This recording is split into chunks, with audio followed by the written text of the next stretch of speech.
La communication scientifique comme fondement de la discipline. L'écrit scientifique en biologie constitue l'infrastructure essentielle par laquelle les connaissances sont créées, validées, partagées et pérennisées. Contrairement à d'autres formes d'écriture, il obéit à des conventions rigoureuses visant à maximiser la transmission objective d'informations tout en minimisant les ambiguïtés et interprétations erronées. Dans une discipline où la complexité des systèmes étudiés, cellules, organismes, écosystèmes, est extrême, la précision linguistique n'est pas un simple exercice de style mais une condition sine qua non de la rigueur intellectuelle. Ce cours détaillé examine les piliers de cet écrit spécialisé: la clarté et la précision, l'art du résumé scientifique, la maîtrise des phrases courtes, l'emploi d'un vocabulaire technique approprié et l'usage stratégique des synonymes.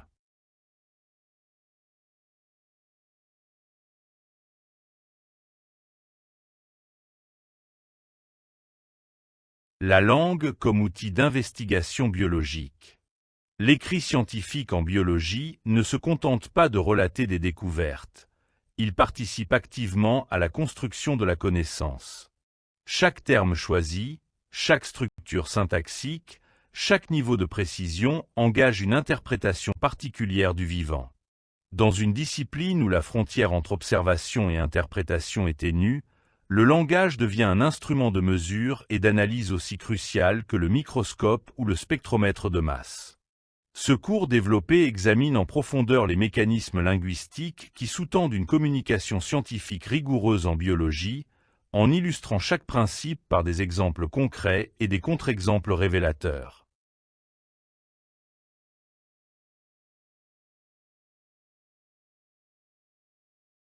Pourquoi l'écriture est une compétence biologique à part entière? La biologie, science du vivant dans toute sa diversité, repose sur un paradoxe fascinant. Elle étudie des systèmes d'une complexité inouïe, une cellule, une forêt tropicale, un comportement animal, mais elle doit communiquer cette complexité avec les moyens limités du langage humain. L'écrit scientifique n'est pas un simple enregistrement passif des découvertes. Il est l'outil actif qui transforme une observation personnelle en connaissance collective. Sans écriture rigoureuse, la plus élégante des expériences reste muette. Ce cours aborde l'écrit scientifique comme une compétence technique à part entière, au même titre que la manipulation d'une pipette ou l'utilisation d'un microscope. Nous examinerons 5 piliers fondamentaux: la clarté et la précision, le résumé scientifique, les phrases courtes, le vocabulaire technique et l'usage des synonymes, en les illustrant systématiquement par des exemples concrets issus de la biologie animale, végétale, cellulaire et écologique. Chaque principe sera accompagné de contre-exemples commentés et d'exercices d'application.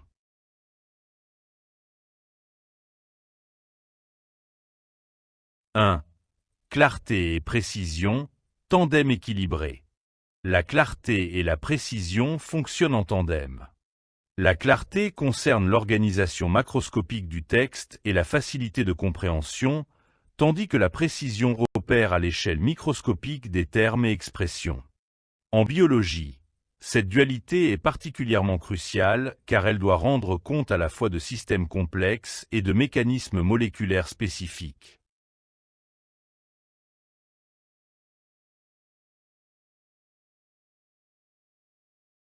1. Définir le sujet biologique sans équivoque. En biologie, le premier acte de précision consiste à nommer correctement ce que l'on étudie. Cette exigence, qui peut sembler triviale, est en réalité l'une des plus fréquemment bafouées. Il existe une règle fondamentale. À sa première occurrence, tout organisme doit être désigné par son nom binomial latin complet, genre, espèce, en italique, suivi éventuellement de l'autorité de description, de la souche, de la variété ou du cultivar. Le nom vernaculaire peut être mentionné entre parenthèses ou dans une phrase séparée, mais il ne peut jamais s'y substituer.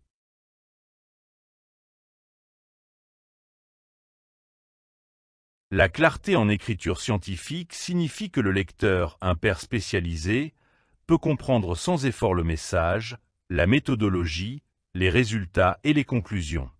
Elle exige une organisation logique des idées, une progression linéaire de la pensée et une absence totale d'élégance stylistique superflue qui pourrait obscurcir le propos. Par exemple, plutôt que d'écrire, il a été observé que l'ajout du composé semblait avoir un effet négatif sur la prolifération des cellules, ce qui pourrait peut-être suggérer une activité cytotoxique. On écrira « L'ajout du composé a inhibé la prolifération des cellules ELA de 70%, P 0,01, indiquant une cytotoxicité. » La formulation évite les verbes à la voix passive vague, il a été observé. Les adverbes d'incertitude non quantifiés, semblait, peut-être, et remplace l'interprétation floue par un fait mesuré. La clarté structurelle s'obtient par une architecture logique prévisible, problématique hypothèse méthode résultat interprétation. Des transitions explicites entre parties. Pour tester cette hypothèse, nous avons, contrairement à nos attentes, une hiérarchie visuelle des informations, titre, paragraphe, liste à puces pour les méthodes.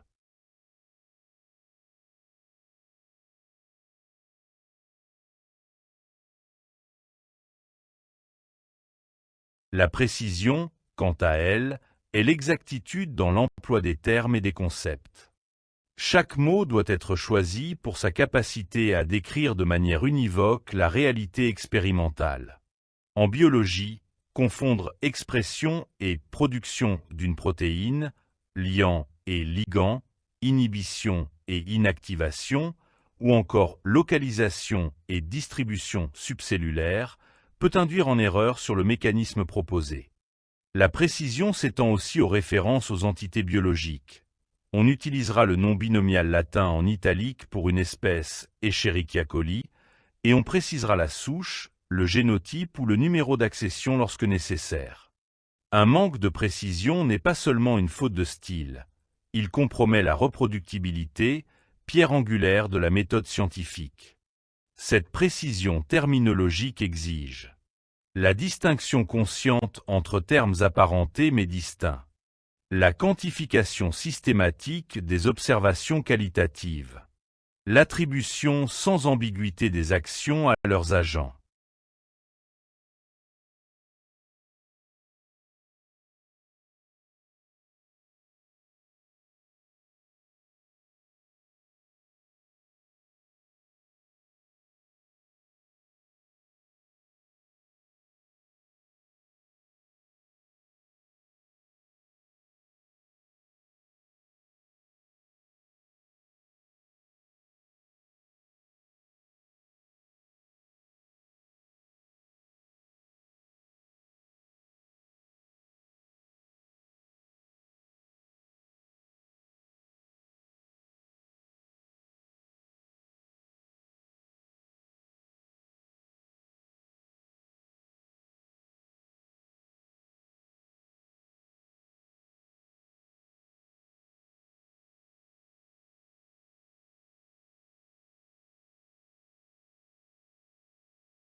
Deux distinguer fait et interprétation.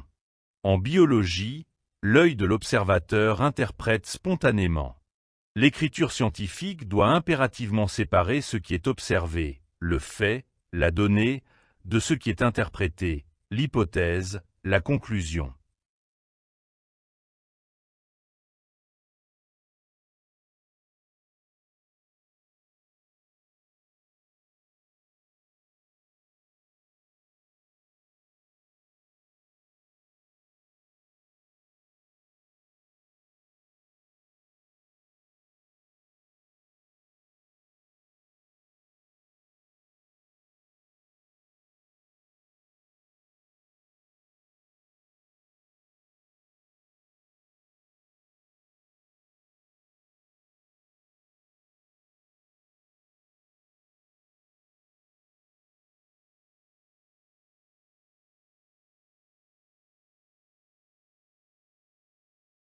1. L'aspect quantitatif systématique. La biologie du XXIe siècle est quantitative. Les adjectifs qualitatifs, beaucoup, peu, fort, faible, sont bannis des sections résultats. Ils peuvent être tolérés dans l'introduction ou la discussion, à condition d'être adossés à des données chiffrées citées.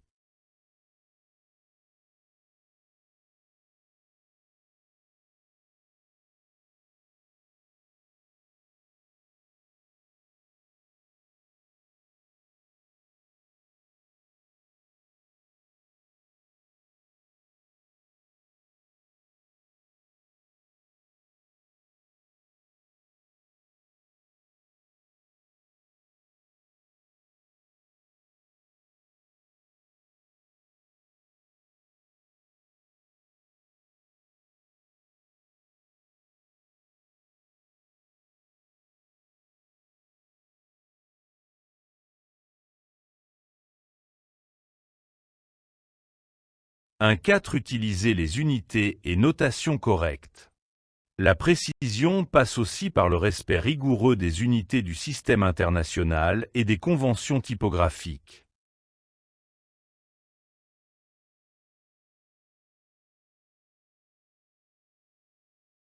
2. Le résumé scientifique.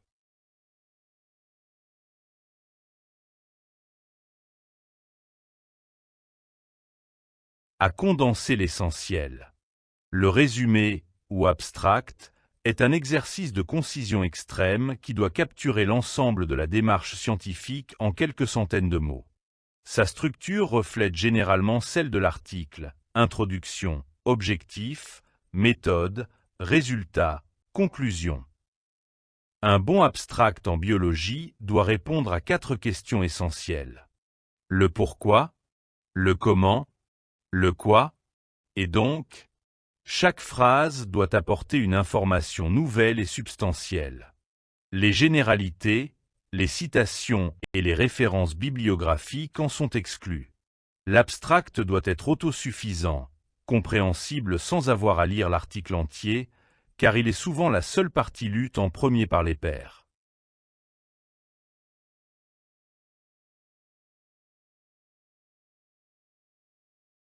Comment architecturer la concision? L'abstract représente un exercice de distillation cognitive où chaque mot doit porter une information substantielle. Sa fonction quadruple correspond aux 4 questions fondamentales de la démarche scientifique.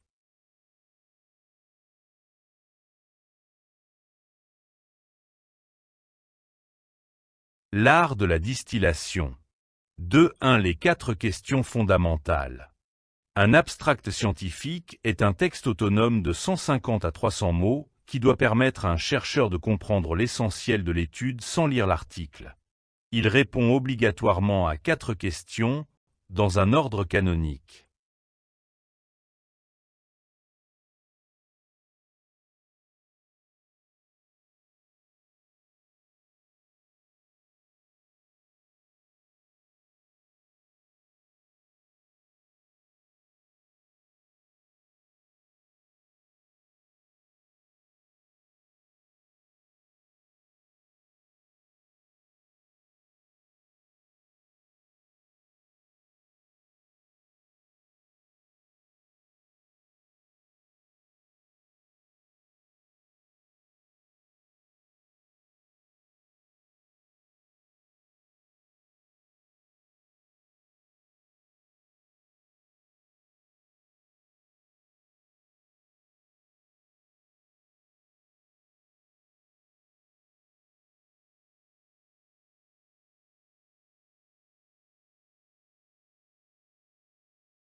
Les pièges spécifiques du résumé en biologie.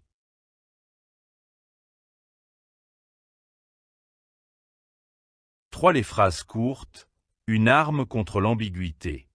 La tentation, dans un domaine complexe, est d'emboîter les subordonnées et les propositions pour tenter de rendre compte de toutes les nuances. Cette pratique génère des phrases alambiquées de plus de 3 lignes, où le verbe principal et son sujet sont séparés par de multiples incises, augmentant le risque de confusion et de mauvaise interprétation. Une phrase courte, 15 à 25 mots, contient une idée principale, une action, un verbe fort, et son agent, un sujet clair.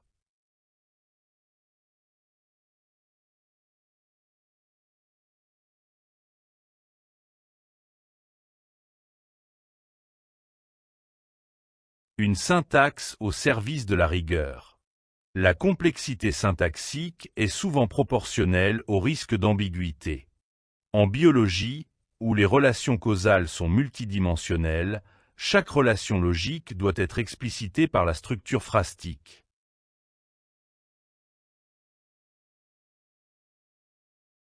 Pourquoi la brièveté est cruciale en biologie? La biologie traite de systèmes complexes. Une phrase longue accumule plusieurs idées, plusieurs relations causales, plusieurs entités. Le cerveau du lecteur doit les désemboîter, risquant à chaque étape de perdre le fil ou d'interpréter incorrectement. Les données cognitives. La mémoire de travail humaine peut maintenir activement 4 à 7 éléments d'information. Une phrase de 40 mots contient souvent 10 à 15 propositions ou groupes nominaux. Le lecteur oublie le début avant d'arriver à la fin. Voici une règle empirique. Phrase idéale, 15 à 20 mots. Maximum absolu, 30 mots, dans les parties narratives. Section méthode. Privilégier 10 à 15 mots par phrase, étape discrète.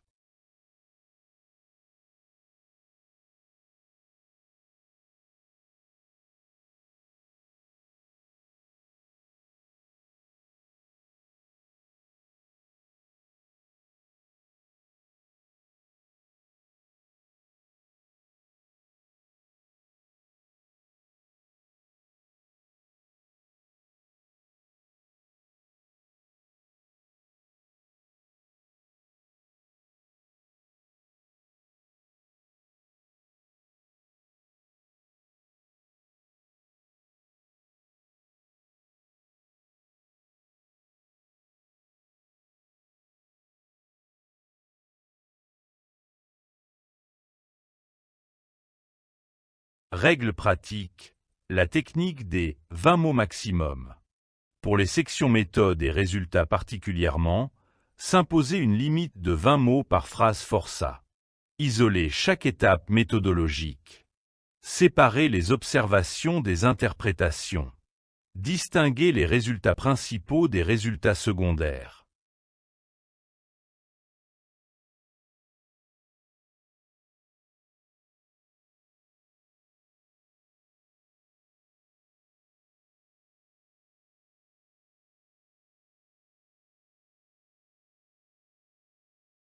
La technique de découpage.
IV. Le vocabulaire technique approprié, entre expertise et accessibilité.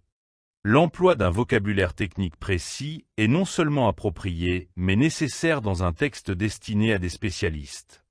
Il permet une communication efficace et dense.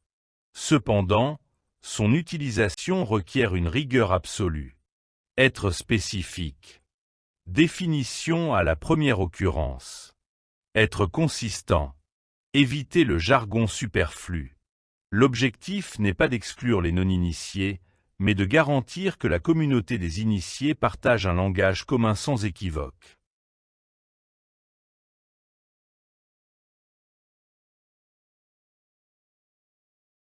Le lexique spécialisé comme instrument de précision. Le vocabulaire technique en biologie n'est pas simplement un jargon. C'est un système de catégorisation qui reflète notre compréhension des relations structure-fonction dans le vivant.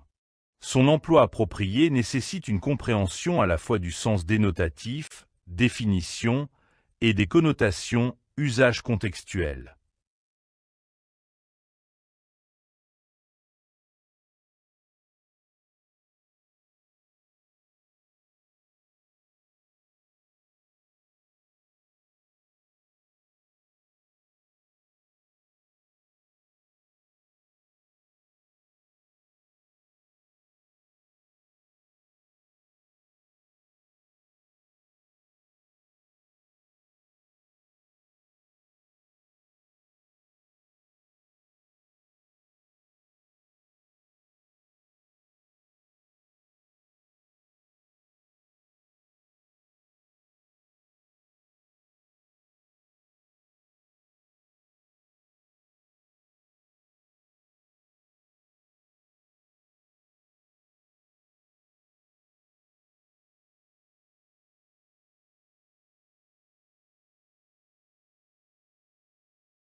Le lexique spécifique en biologie animale. La biologie animale possède un vocabulaire précis pour décrire les structures anatomiques, les stades de développement, les comportements et les relations phylogénétiques.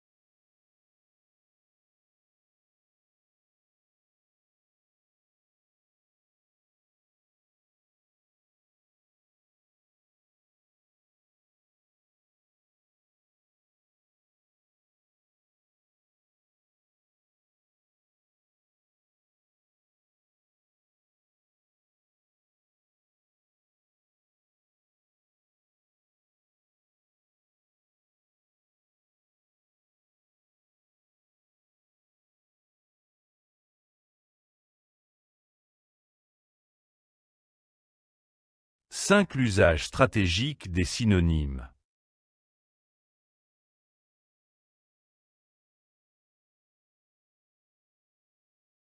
Les synonymes en biologie, entre élégance stylistique et risque sémantique. L'usage des synonymes en écriture scientifique répond à une tension entre deux impératifs contradictoires. Éviter la répétition monotone tout en préservant la cohérence terminologique.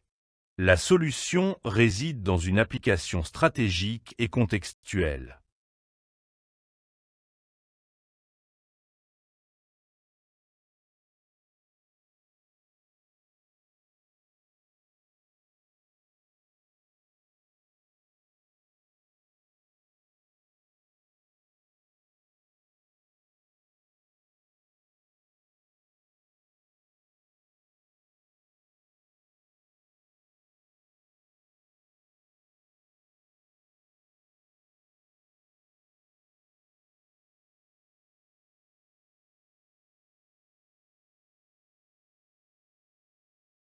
Stratégie des synonymes par perspective. Une technique efficace consiste à varier les termes selon la perspective adoptée.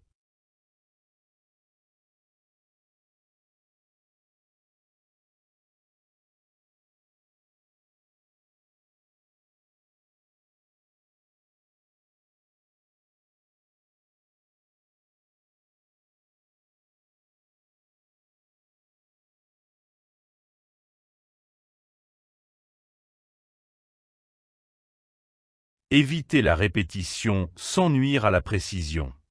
La répétition du même mot est souvent perçue comme une maladresse stylistique dans les textes littéraires. En écriture scientifique, elle est généralement préférable à l'emploi d'un synonyme imprécis qui pourrait semer la confusion. La priorité absolue reste la clarté et la cohérence terminologique. Cependant, un usage judicieux des synonymes est possible et même recommandé dans certains contextes.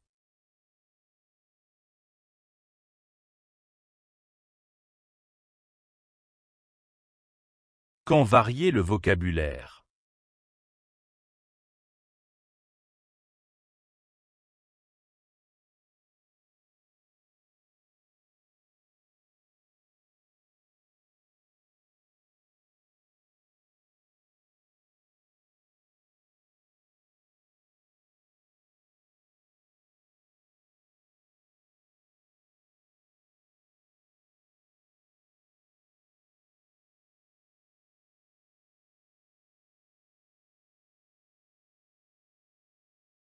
Quand ne pas varier le vocabulaire, une entité égale un nom. Dans la description des résultats, l'entité biologique spécifique, gène, protéine, espèce, organe, doit être désignée par le même terme tout au long du texte.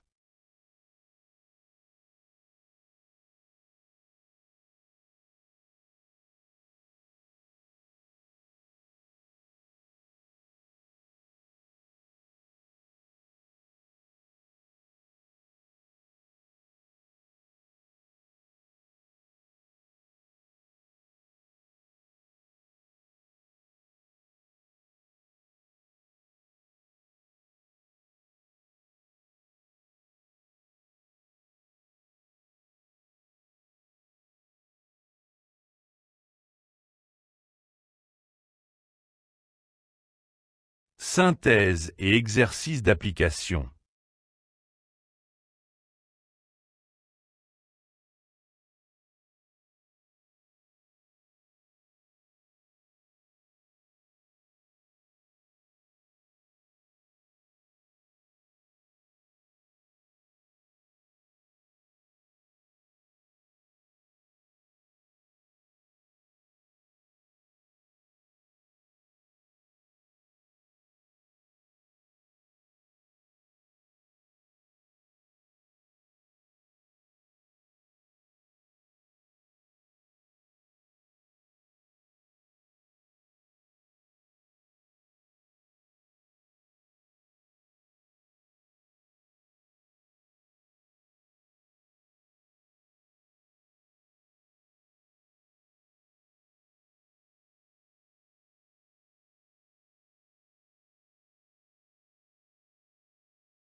Pour la conclusion.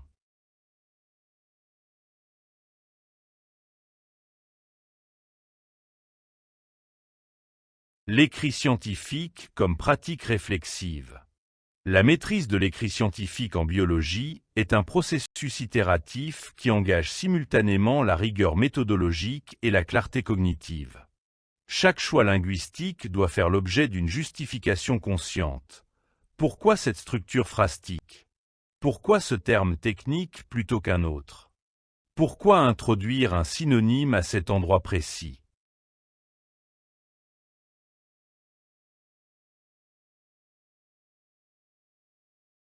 L'écrit, outil de la pensée en biologie. Maîtriser l'écrit scientifique en biologie dépasse largement la simple compétence rédactionnelle. C'est structurer sa pensée, affiner son raisonnement et se soumettre à l'exigence de transparence envers la communauté. Une rédaction claire, précise, concise et techniquement irréprochable est le gage non seulement d'une communication réussie, mais aussi d'une recherche de qualité. Elle facilite l'évaluation par les pairs, accroît l'impact des travaux et contribue à l'édifice collectif des connaissances biologiques. La révision minutieuse, idéalement avec l'aide de collègues, pour éliminer toute ambiguïté, toute longueur inutile et toute imprécision terminologique, est la dernière étape, indispensable, de tout travail scientifique digne de ce nom.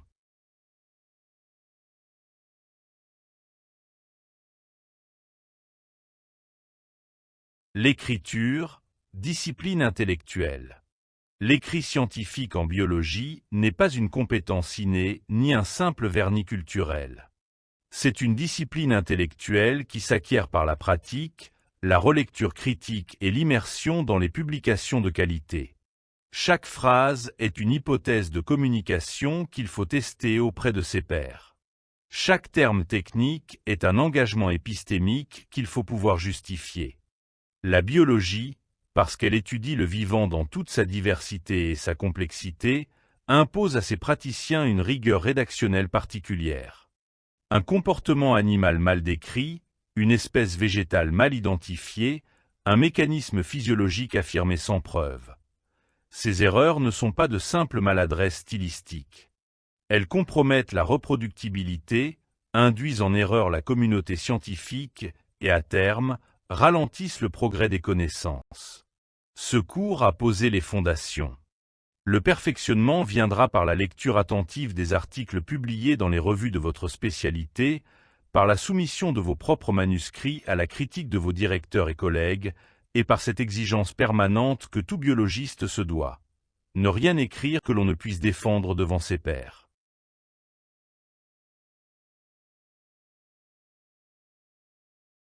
Merci pour votre attention.